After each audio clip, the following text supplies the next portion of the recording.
दोस्तों नमस्कार। आज हम एक ऐसी फसल के बारे में बात करेंगे जिसे कम पानी में उगाकर गेहूं से लगभग 5 गुना ज़्यादा आय प्राप्त कर सकते हैं। जिन किसान भाइयों के पास दिसंबर तक पानी रहता है उनके लिए ये फसल बहुत बढ़िया है और गेहूं का एक बहुत अच्छा विकल्प है। जी हाँ दोस्तों, मैं बात कर रहा हूँ ऊटी लहसुन की। आज इस वीडियो में ऊटी लहसुन की पूरी जानकारी देंगे। मैंने अपने यहाँ खुद 1 हेक्टेयर में ऊटी लहसुन लगाया हुआ है, जो कि आज लगभग 75 दिन के आसपास हो चुकी है फसल और 7-8 लीफ स्टेज पे है। ये तमिलनाडु एग्रीकल्चर यूनिवर्सिटी के द्वारा एक विकसित किस्म है जो कि ऊटी फर्स्ट के नाम से जानी जाती है। ये एक बेहतर किस्म है और 120 दिन में पककर तैयार हो जाती है। सबसे जल्दी पकने वाली ये एक किस्म है। हमारे क्षेत्र में काफ़ी किसान इसको लगाते हैं। सबसे पहले बात करते हैं बीज की। जो बीज है वो तमिलनाडु की जो ऊटी हिल स्टेशन है वहीं से इसका बीज आता है और हमारे यहाँ जो नज़दीक है दलोदा मंडी, हम लोग वहाँ से लाते हैं। और बाकी मंडियों में इंदौर, उज्जैन, रतलाम, जावरा, मंदसौर, नीमच, जावद, इन मंडियों में भी इसका बीज उपलब्ध होता है और किसान भाई वहाँ से भी इसे ले सकते हैं।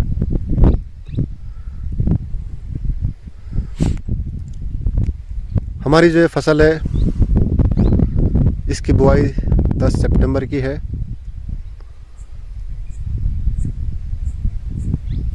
बुआई से पहले जब आप बीज लें तो कम से कम 50 दिन पहले आप बीज लें और इसको 40-50 दिन तक सुखाएं। उसके बाद कलिया करके तैयार कर लें और सितंबर के 1st, 2nd, 3rd वीक में लगाने का सही समय है। बीज को लगाने से पहले एक फफूंदनाशक और एक कीटनाशक से उसका उपचार ज़रूर करें। फफूंदनाशक में आप साफ ले सकते हैं, स्टार्टअप साफ जो लाल रंग का आता है, और कीटनाशक के रूप में आप थायोमेथेक्साम 30% FS, एक UPL का रेनो आता है और एक क्रूज़र भी आता है। तो दोनों इंसेक्टिसाइड और फंजीसाइड आप मिला के इसका बीज उपचार कर सकते हैं और उसके बाद कोशिश करें हाथों से चुपाई करने की। अगर आप रेस्ड बेड बना सकते हैं तो बहुत अच्छा होगा। रेस्ड बेड के ऊपर जो कंद की साइज़ है वो लगभग 20% ज़्यादा बेहतर होगी। सिंचाई के लिए मिनी स्प्रिंकलर एक बहुत अच्छा विकल्प है। मिनी स्प्रिंकलर के 2 फ़ायदे होते हैं। पानी कम लगता है और थ्रिप्स और दूसरे जो इंसेक्ट्स वगैरह होते हैं इससे भी इसका प्रकोप लगभग आधा रह जाता है। जो रिकमेंडेड डोज है 100-50-50, 100 kilo nitrogen, 50 kilo phosphorus, 50 kilo potash.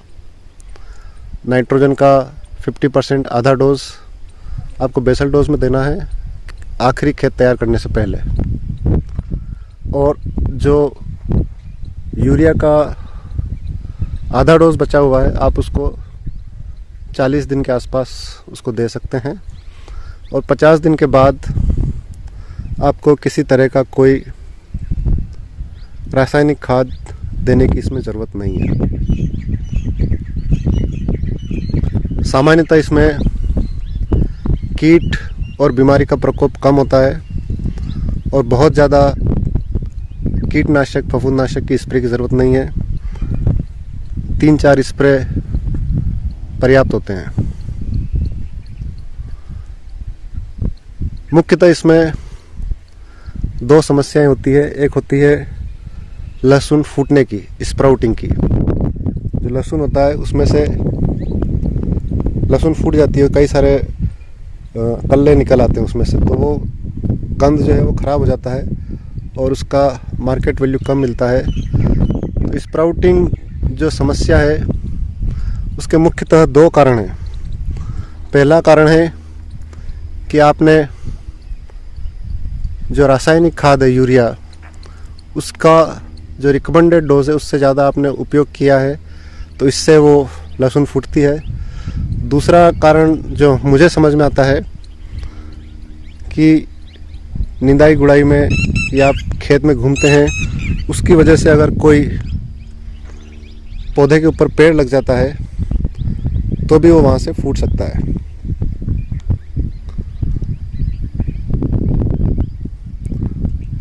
अभी तक मैंने 2 स्प्रे किए हैं इसमें। पहला स्प्रे एक फंजीसाइड का किया था और दूसरा spray fungicide plus insecticide. Insecticide में मैंने कार्बोसल्फान लिया था और फंजीसाइड में मेटालिक्सिल प्लस मैंकोजेब का एक कॉम्बिनेशन है। वो फंजीसाइड का दूसरा स्प्रे भी 8-10 दिन पहले किया था। अभी तक फसल में किसी तरह का मुझे कोई रोग बीमारी नज़र नहीं आती है।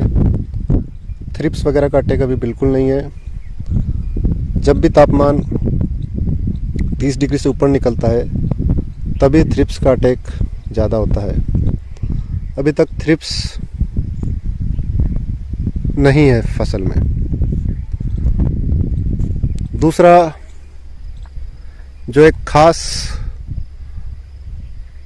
कई लोगों को एक भ्रम होता है कि कुछ प्लांट ग्रोथ रेगुलेटर होते हैं, जैसे कल्टार है या तंबोली है, इसका स्प्रे करने से फसल जल्दी तैयार होती है, साइज़ बड़ी हो जाती है। ये हमने करके देखा है और इसका कोई विशेष फ़ायदा मुझे नहीं लगता है। इसकी बजाय आप 19-19-19 का स्प्रे कर सकते हैं और फसल में ज़्यादा पानी नहीं देने का। आप जब तक खेत में पर्याप्त नमी है, पर्याप्त नमी का मतलब है अगर आप खेत की मिट्टी लेके देखेंगे लड्डू बनता है, इसका मतलब आपको अभी पानी की ज़रूरत नहीं है। तो ज़्यादा पानी देने से बचें और 100 दिन के बाद आपको सिंचाई रोक देना है। आपके कोई सुझाव हो, कुछ प्रतिक्रिया हो, कुछ समस्याएं हो तो वो भी नीचे कमेंट बॉक्स में लिखकर अवगत कराएं। उसका यथोचित समाधान करने की कोशिश ज़रूर की जाएगी। धन्यवाद। Thank you.